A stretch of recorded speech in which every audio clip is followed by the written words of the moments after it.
Yo, hey, this shit easy, nigga. Hey, all I'm talking about, nigga, I'm still out here trying to get it. Contender Regime Boxing, checking back in with y'all, man. What's good? So, I really want to talk about Demetrius Boo Boo Andrade making his transition to PBC, really chasing greatness at this point. We all know the history between Demetrius Andrade and the Charlo twins. Just a quick backstory if you don't know, he was supposed to fight Jermall Charlo back in, I believe, 2012, 2013-ish. It was around that time. And something went wrong. I don't know if it was behind the scenes, contract-wise, whatever it was literally days or maybe like a week or so before the fight was supposed to actually be scheduled, and Demetrius Andrade dropped out of the fight. Literally left Jermall Charlo, the current undisputed champion at 154, left them out to dry, left them to just standing there looking crazy, thinking that he was gonna have an undefeated matchup between another champion, supposed to be a unification match. You dig what I'm saying? It was supposed to be a big deal, man. And the Charlo twins, they didn't like that. You feel what I'm saying? So ever since then, those guys have been beefing. They Charlo twins really just said, we don't want nothing to do with this dude. You know what I'm saying? You played us, and we don't want to put no money in your pockets. You dig what I'm saying? However, at the end of the day, this shit's still boxing. It's still a competitive sport. It should be anyway.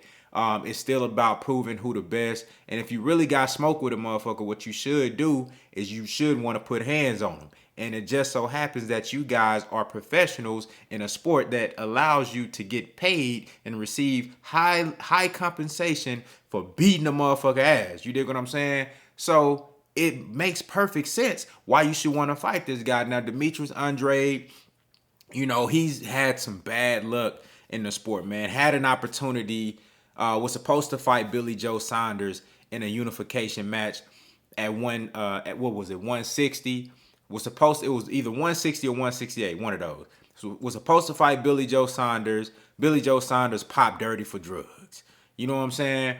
At 160, Demetrius Andrade had the lone title left for Canelo to become undisputed. Canelo had 3 belts, and Demetrius Andrade had the last belt.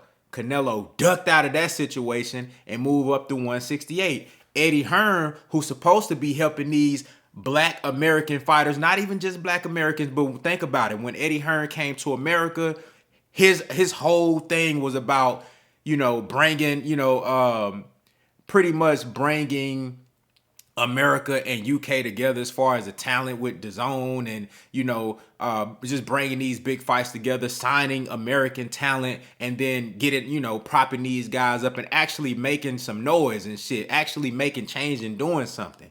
Now, if you look at America, historically, we've always had the best talent, and historically, that talent has been black American talent. Eddie Hearn claimed to be the guy that was going to come over here and make a splash and be able to make all these big fights, yet he was never able to really transition and get these American fighters the fights that they wanted. He couldn't get Devin Haney, the Lomachenko fight. He couldn't get Demetrius Andrade, the Jermall Charlo, or the Canelo Alvarez fight, and he couldn't make the Deontay Wilder and Anthony Joshua fight happen, right? So Demetrius Andrade took matters into his own hands, very similar to what Devin Haney did when he went over there and signed a 3-fight deal with Top Rank so he can go get that undisputed title. Demetrius Andrade, he is now with the PBC. He's even willing to put in the groundwork fighting on the undercard of Gervonta Tank Davis. Not only that, but he's the first fighter on the main card. He's opening up for Rashidi Ellis, who is also new to PBC, opening up for Jerron Boost Ennis, who is a rising star, and then opening up for the pound-for-pound pay-per-view star Gervonta Tank Davis. So this guy is coming in humble, willing to lay the groundwork, looking for all the smoke. Now he's fighting this guy, Damon Edwards, who has 4 losses, been knocked out 2 times, very experienced fighter. But I expect Demetrius Andrade. I expect an entertaining fight, but I expect Demetrius Andrade to go in there and put hands and feet on this dude and get him out of there. You dig what I'm saying? And Demetrius Andrade is already eyeing and calling out Jermall Charlo. He said, ain't no more network shit. I'm coming over here because I want the smoke. Now, think about it. He's at 168 now.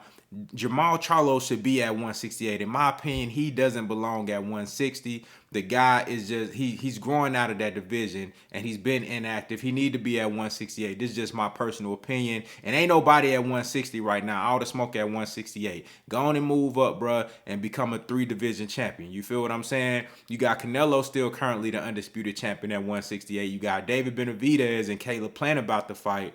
You feel what I'm saying? Demetrius Andrade is now at 168. David Benavidez and his team, they didn't want no smoke. I'm pretty sure Caleb Plant will accept an invitation to fight Demetrius Andrade, and the business should be easy and simple now that they're all with PBC. So I commend Demetrius Andrade for chasing this smoke. You know, he did some flaw shit in the past, but if you look at the track record, I mean, this dude has just had a lot of unfortunate events, some to the doing of his own, that put him in a position of where he's wasted most of his prime and ain't really fought no damn body. You dig what I'm saying? So I think the time is now for Demetrius Andrade and Jermall Charlo to make that shit happen. Go on and settle the score. Charlo, man, put all that shit behind you, bruh, and go out there and get you some money with this dude and go put hands on him if you really got beef with him like that. You dig what I'm saying? And for Demetrius Andrade, man, go get your money and go get your legacy. Go get these fights.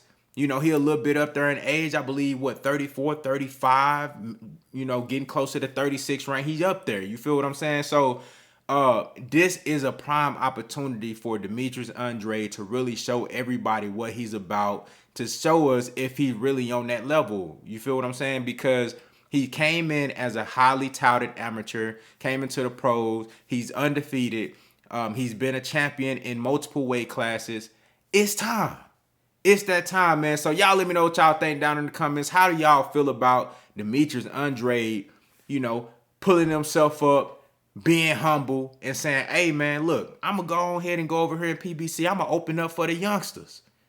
That's how bad I want it. That's how much I'm willing to prove myself. And that's how bad I want Jermall Charlo. I'm willing to sign with PBC to come over here and get this bread and get this smoke. Y'all let me know what y'all think down in the comments, man. Do y'all think Jermall Charlo will accept the fight from Demetrius Andrade? Do you think he should? Is that even a fight that you still want to see? And also let me know how you think that Demetrius Andrade fares versus the talent at 160 and 168 at PBC. Y'all let me know what y'all think, man. Contender regime boxing. I'll holla at y'all boys, man.